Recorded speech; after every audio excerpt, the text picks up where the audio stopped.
नमस्कार, आप देख रहे हैं आरवी एक्सप्रेस 24। देश और प्रदेश की तमाम खबरों को देखने के लिए आप हमारे चैनल आरवी एक्सप्रेस 24 को लाइक करें और सब्सक्राइब करना ना भूलें। मध्य प्रदेश वक्फ बोर्ड औकाफ अम्मा के पास ईदगाह के संरक्षण के लिए बजट नहीं, मुस्लिम समाज सहयोग के लिए तैयार। वक्फ बोर्ड औकाफ अम्मा ईदगाह और पार्किंग संरक्षण की पहल करे। रमजान का पवित्र माह आरंभ है। रमजान के पवित्र माह का आरंभ हो चुका है। मुस्लिम समुदाय के लोग एक बार फिर 26 दिन बाद ईद की नमाज अदा करने लाखों की संख्या में भोपाल के ऐतिहासिक ईदगाह का रुख करेंगे, जिसमें वर्षों से सिर्फ सरसरी चूना पोत कर मुस्लिम समाज को खुश कर दिया जाता है।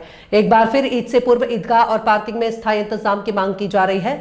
ईदगाह और पार्किंग के निरीक्षण के बाद भी वक्फ बोर्ड औकाफ अम्मा के पदाधिकारियों ने नहीं उठाए ठोस कदम। अब मुस्लिम समाज सहयोग के लिए तैयार। भोपाल के ऐतिहासिक ईदगाह में संरक्षण की मांग। कौमी खिदमतगार भोपाल हाजी मोहम्मद इमरान ने ईद उल फितर से पूर्व मांग को दोहराया है। हाजी इमरान ने कहा कि वर्षों से ईदगाह की पार्किंग बदहाल, जगह जगह मिट्टी के ढेर, उबड़ खाबड़। जिस शान की ईदगाह और इसकी पार्किंग हुआ करती थी, वही शान से इसका अस्तित्व संवारा जाए। पार्किंग में ब्लॉक बिछाए जाए या सीमेंट कंक्रीट की जाए। रात्रि में लाइटों के इंतजाम और सीसीटीवी कैमरों के इंतजाम हो। बुर्ज को सुरक्षित किया जाए। चौकीदार के लिए अलग से क्वार्टर के इंतजाम किए जाए। हाजी इमरान ने कहा कि सब पदाधिकारियों ने स्वयं ईदगाह और पार्किंग की बदहाली का निरीक्षण किया और ईदगाह और उसकी पार्किंग की सुरक्षा और संरक्षण के कई ठोस कदम नहीं उठाए गए। मध्य प्रदेश वक्फ बोर्ड स्पष्ट करे कि इतनी बड़ी आमदनी के बाद भी वक्फ बोर्ड औकाफ अम्मा के पास ईदगाह और पार्किंग के संरक्षण के लिए बजट नहीं, तो मुस्लिम समाज ईदगाह के संरक्षण, सुरक्षा और सुंदर करने में सहयोग के लिए तैयार है। वक्फ बोर्ड औकाफ अम्मा संरक्षण की पहल करे। भोपाल मुस्लिम समाज से वक्फ बोर्ड को भरपूर सहयोग मिलेगा। सर, रमजान का महीना चल रहा है, आपने ईदगाह का निरीक्षण किया, क्या व्यवस्था है, देखिए क्या शासन मांग। बिस्मिल्लाहिर्रहमानिर्रहीम। देखिए 5 रमज़ान हो चुके हैं और आज से ठीक 25 दिन के बाद, 24 दिन के बाद ईद उल फित्र मनाई जाएगी।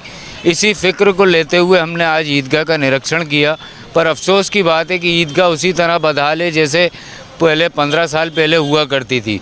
कोई इंतज़ाम वहाँ पर नहीं है।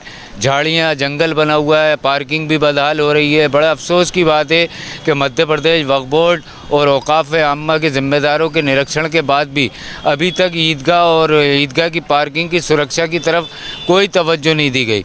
हमने पहले भी मांग की और अब फिर इस मांग को दोहरा रहे हैं कि ईदगाह जैसी मायनाज हुआ करती थी वैसी ही उसको जो है उसके अस्तित्व को संवारा जाए, सरसरी चूना ना पोता जाए।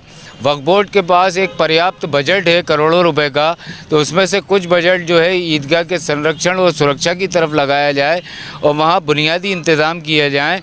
और फ़र्जंदान तौहीद जब ईद उल फित्र की नमाज़ पढ़ने जाए तो एक मिसाल हो कि ये भोपाल की ईदगाह है और ये शानान शान ईदगाह में जो है यहाँ लोग नमाज़ पढ़ने आएँ। पर अफसोस की बात है कि हर साल ये मांग को दरगुजर किया जाता है। एक बार फिर हमने ईदगाह का दौरा किया और आज अपनी मांग को दोहरा रहे हैं कि मध्य प्रदेश वक्फ बोर्ड और औकाफ आम्मा और दीगर ज़िम्मेदारों की तरफ से ईदगाह और उसकी पार्किंग के संरक्षण की तरफ फौरी तौर पर तवज्जो दी जाए, ताकि ईद उल फित्र के मौके पर फ़र्जंदान तौहीद को किसी किस्म की तकलीफ़ का सामना न करना पड़े।